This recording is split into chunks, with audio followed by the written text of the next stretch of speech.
Hello and welcome to Apex Incident Tips, episode number 197, brought to you most Fridays at 12:05 Eastern Time. We're your hosts. I'm Anton. And I'm Marwa. Hi, Anton. How are you? Hello, Marwa, and hello to all the many people in the chat, probably both of them. So, Marwa, last week we rushed through a tip because we had a meeting that we were supposed to be in. Hey, Terry. But I do think that it's an important enough topic that we're going to do a redux on it. We're going to come back through it again, and we'll suggest people. You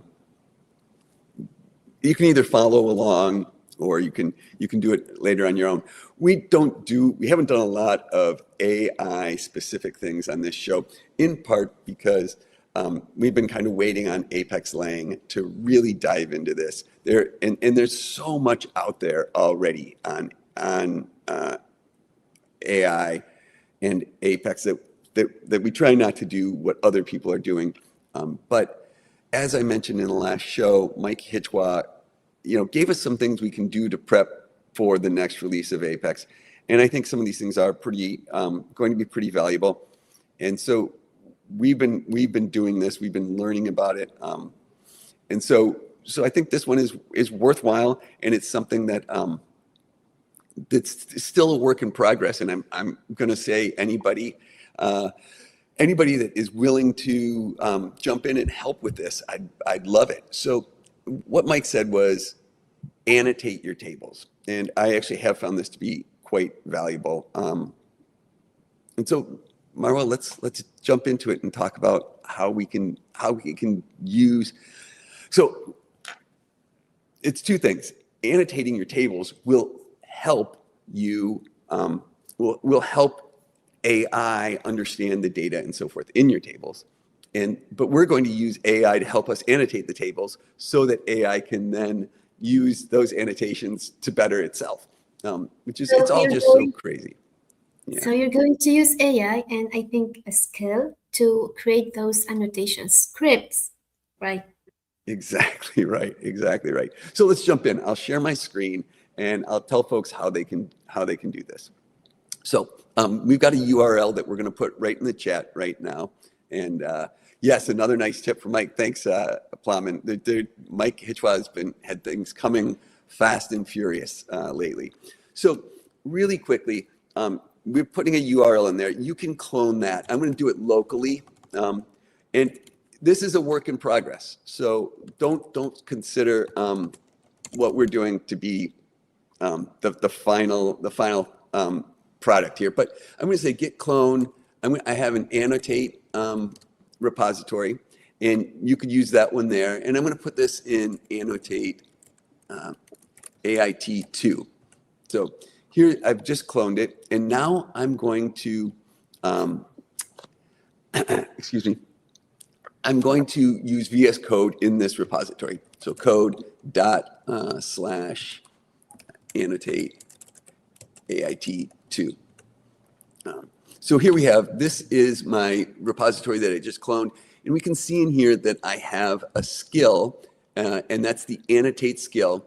And it's got a markdown document. If anybody doesn't know, there's a Command-Shift-V, which will actually let you see what's in the markdown document as it previews the markdown document. It's super helpful, Command-Shift-V. Also, a README on how to use it, Command-Shift-V. Again, you have to click in the window, Command-Shift. So it says this is how you use it, /annotate, etc. Depending on what agent model you're using, you're going to have some results are going to be better than others. I have run out all my credits for the time being, and I really should have gotten more. But then I thought to myself, let's show people how they would do it if they're using a basic model. Okay, so the first thing I'm going to do, because I'm using this basic model, it has a tough time finding the MCP. So I'm going to say use the SQL CL MCP localhost Anton connection. So I'm going to just give it that to give it a little bit of a preloading of the MCP. Any chance 26 AI will be less of a nightmare to upload an HTML file to a cloud? I think the answer to that is, and you probably mean 26.1 of Apex. And we should do a tip on this, because even with 24.2, things got easier. So Terry, maybe we'll do a tip on this. 26 AI, perhaps. That is my answer. I'm not sure on that topic. I've seen a lot of new features with 26.1 of Apex, and I don't know that uploading files has changed significantly, but we can do a tip on uploading that. Okay, so we're now connected to it. So all I have to do, if I read this, I says do something like /annotate and etc. So /annotate, and I'm going to do customers, and I can do multiples. I can use wildcards. This skill does a pretty good job, and it tells you what it's going to do here. It's actually it should ask me which connection I want to use. Even though I've already told it localhost Anton, it's probably going to ask me again. So I'll do that. Oh, actually, it didn't, because it already knows I'm using that. Now it says, how should I enrich the annotations? Should I just enrich them based upon the data model and foreign keys and data in tables? Or should I enrich them using UI defaults or using an Apex application? So I happen to have this Apex application 102, and we can see that I've got the full name column. I actually wanted to say customer full name. So I have an application that's already built. If you were doing this with a new data model, you wouldn't have an application already, but many of us already do. So I wanted to be able to do this. So I'm going to say 3, use an Apex application to help enrich my annotations. And so I'm going to use application ID 102 and click submit. And it's going to go out. And the thing is, it's going to take a bit of time right now. This particular model is quite slow when it's doing this. If I use a faster model, I get better results and they happen faster. But it's going in right now. It's running a bunch of SQL queries. And the SQL queries that it's running are in my reference. In this reference, I have a bunch of views and a bunch of queries that it's going to run to enrich. And that's the importance of having a skill that gives it some place to go and some ideas of what to do.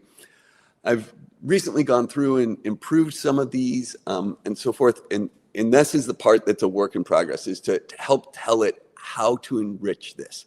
But this is going to run. While it's running, I'm going to bring over one that has already run and give you an example of the output that I get. So what it does is, when it's done, it creates scripts for me. And so it created this column, this customers folder, and the table annotations, and tells me about the table itself, and then annotations on all the columns based upon the recommendation from Mike Hichwa. So here you can see my full name column actually says customer full name AIT as the display label, because it got enriched from that application. Yeah. And so, Marwa, I'm doing all the talking here, mostly. Yes. Yes, thank you.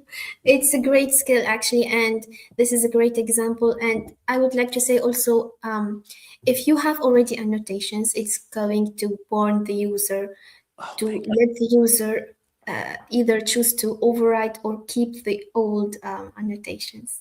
That's a good point. We did put that in the skill as well. So, and I think that's a very good point. The skill I think is pretty good, and it will get you a good start, but you want to review these, right? It's going to give you a really good start. You want to review them, I suppose. You could even ask an AI to review them again, but that's a good point. It will, instead of doing a alter table modify, it will add a replace. If it has found this label already as an annotation, you'll end up with a replace keyword here. But it will warn you first and ask you, do you want to do replaces, or do you want to keep the ones that are there already? Where can we find the tip from Mike Hichwa? So the tip from Mike Hichwa is in his LinkedIn. So if you go to the LinkedIn / Mike Hichwa or M Hichwa, you'll see the last few. He's posted a few times recently about things you can do to prepare for 26.1.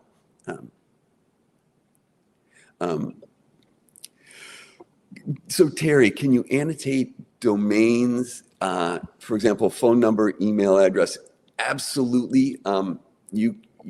The way this is written, it will automatically pick up if you have format masks and so forth in an Apex application, or if you have those in UI defaults, it will pick them up from UI defaults. But you can also enrich this yourself with additional enrichments within the skill. So you can absolutely annotate all of these kinds of things. And it will pick up format masks out of your Apex application. It will pick up format masks out of UI defaults. And honestly, the GPT 4.1 model isn't the best for this. I would use a higher level model, Sonnet 4.6. If you want to go all the way up to Opus, you'll get better results still. But even with this, with GPT 4.1, I've gotten a good starting points for sure. I was going to say, one other thing. I also wanted to just test this using Claude Code. So what I did was I cloned this repository, and then in Claude Code, I said, I have this GitHub skill, and I told it where it was, turn it into a Claude Code skill. And it did it perfectly. It just turned it into a Claude Code skill. So if you use a different thing other than GitHub Copilot, if you use Codex or something, just tell it to convert the skill into whatever its format is. So, so Plum, very good question.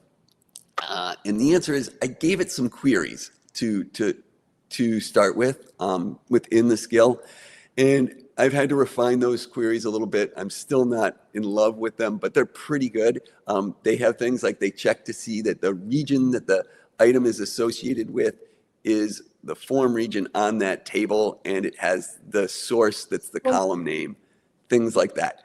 But again, it may not be perfect yet. I'm definitely going to continue to improve it. In fact, the first pass, some of the column names it weren't even right. Because of course, I didn't write this. Let me just show you. I didn't write this, of course. I mean, this is.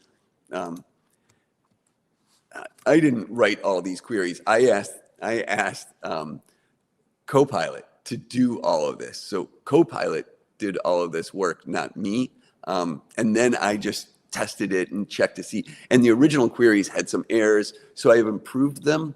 But they no doubt could use some additional improvements.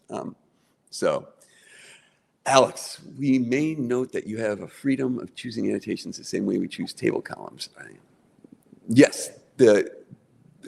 So are these annotation names that Mike recommended and Apex will treat differently? So, Alex, this is a great question. I took exactly Mike's recommendation, and I said annotate it with Mike's recommendations. And that's why you have things like display label, primary display column, search facet, semantic type, and AI context. Those are the ones Mike recommended. He didn't give a lot of description of what they should be. So I think, over time we're going to figure out why, but I do think that they are. I think Apex is going to be looking at these specific things.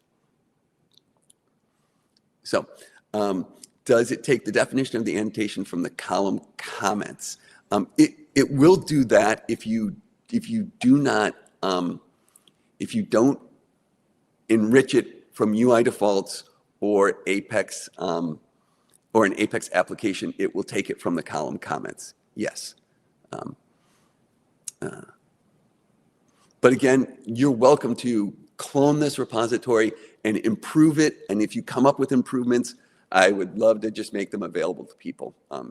Like I said, just today, I've made additional improvements over. I've been playing with it for a couple of weeks, basically since Mike put his out there, and have improved it. And I think there are improvements left to be made, but that's a little crowdsourcing effort on this, perhaps. All right, this has been kind of a long tip. Yeah.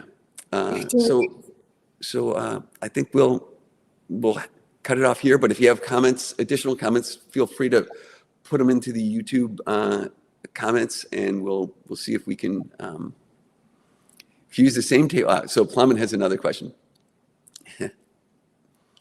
Yeah, I don't know the full strategy of using these annotations, Plumman, and I'm just grabbing if you have the same thing used in multiple places that you're enriching it from, I don't know how the AI treats it exactly. It's going to get more than one option. It's going to pick which ones to use.